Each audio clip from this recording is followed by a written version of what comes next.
ایک مرتبہ کا ذکر ہے کہ ایک ملح تھا دریا کے کنارے، اس کا ایک خوبصورت سا مقام تھا۔ اس کے پاس ایک نہایت ہی ذہین طوطا تھا۔ وہ نہ صرف خوبصورت تھا بلکہ لوگوں کو ان کی پریشانی کا حل بھی بتاتا تھا۔ اس کی شہرت دور دور تک پھیل گئی۔ ایک ملح مچھلیاں پکڑنے دریا پر گیا۔ اسے ایک خوبصورت سنہری مچھلی پکڑ لی۔ اچانک جب وہ مچھلی کو ذبح کرنے لگا تو مچھلی بول پڑی۔ مچھلی نے کہا، مجھے چھوڑ دو، مجھے مت کاٹو۔ مچھلی کو یوں انسانوں کی طرح بولتے دیکھ کے ملح حیران رہ گیا۔ یہ ملح ایک رحم دل انسان تھا، اس لیے اس نے سنہری مچھلی کو چھوڑ دیا۔ مچھلی دیکھتے ہی ایک خوبصورت پری کی شکل میں تبدیل ہو گئی۔ اس نے ملح کا شکریہ ادا کیا اور اس نے بتایا کہ مجھے ایک جن نے اپنے جادو کے زور سے سنہری مچھلی بنا دیا تھا اور یہ کہا تھا کہ یہ تیری قسمت ہے، اگر کسی نے تجھے پکڑا اور کاٹا تو وہ تجھے کھا لے گا، اور اگر تو کسی نیک انسان کے ہاتھ لگی تو وہ تجھے جانے دے گا۔ تمہاری جگہ اگر کوئی اور ہوتا تو مجھے کاٹ کے کھا جاتا، لیکن تمہارا بہت شکریہ، تم نے مجھے آزاد کر دیا۔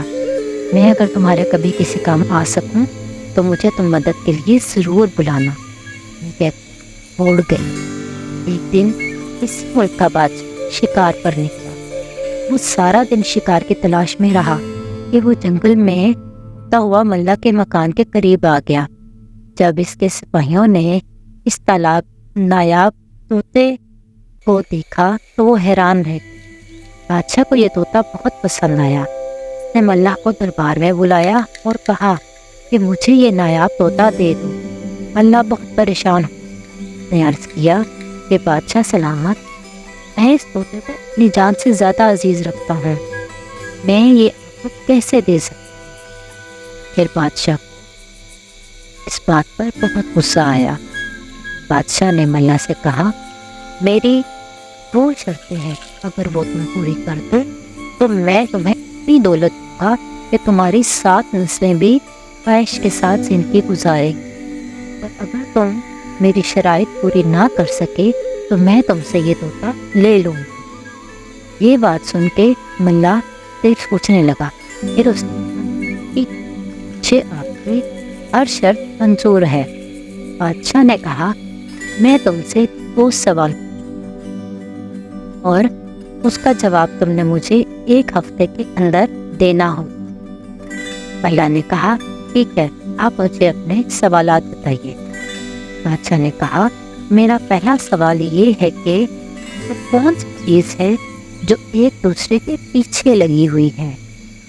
پھر میرا دوسرا سوال یہ ہے کہ کون سی 2 چیزیں ہیں جو پہلے 4 پھر 2 اور پھر 3 ہو جاتی ہیں؟ بادشاہ نے اسے 1 ہفتے کا وقت دے دیا۔ ملح بادشاہ کے یہ سوال سن کر گھر آ گیا، پریشان رہنے لگا۔ ہر وقت وہ انہی 2 سوالوں کے بارے میں سوچتا رہتا۔ ایک دن ملح کو اس کے طوطے نے پریشان دیکھا۔ اس نے پوچھا کہ پریشان کیوں ہے مالک؟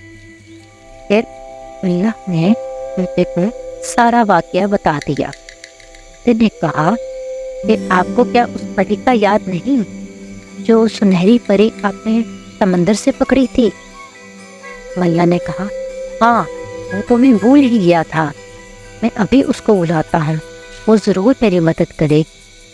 پھر ان دونوں نے پری کو آواز دی۔ پری ان کے بلانے پہ حاضر ہو گئی۔ پھر پری کو انہوں نے سارا واقعہ بادشاہ کا بتا دیا۔ پری سے ان سوالات کے جوابات ملح کو ان جوابات کا چلا تو وہ دوسرے ہی دن صبح بادشاہ کے دربار میں حاضر ہو۔ اس نے بادشاہ کو یہ دونوں جوابات دے دیے۔ اس نے کہا، آپ کے پہلے سوال کا جواب تھا کہ وہ کون سی چیز ہے ایک دوسرے کے پیچھے لگی ہوئی ہے۔ اس کا جواب یہ ہے کہ وہ دن اور رات ہے جو ایک دوسرے کے پیچھے لگے ہوئے ہیں۔ نے دوسرا سوال کیا تھا، وہ کیا چیز ہے جو پہلے 4 پھر 2 3 ہو جاتی؟ اس کا جواب ہے وہ چیز انسانی ٹانگیں ہیں۔ پہلے انسان جب چھوٹا سا بچہ ہوتا ہے اور وہ پاؤں پہ چلتا ہے، یعنی 4 چیزوں سے چلتا ہے۔ جب بڑا ہوتا ہے 2 ٹانگوں سے چلتا ہے، اور جب بوڑھا ہو جاتا ہے 2 ٹانگوں اور 1 بیساکھی یعنی 3 چیزوں سے چلتا ہے۔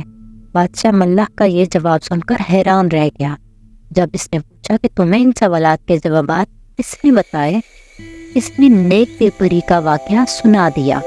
چنانچہ بادشاہ نے اس کا طوطا بھی اس کو واپس کر دیا اور ملخ کو مال و دولت بھی دے دی، اور ملخ ہنسی خوشی اپنی زندگی گزارنے لگا۔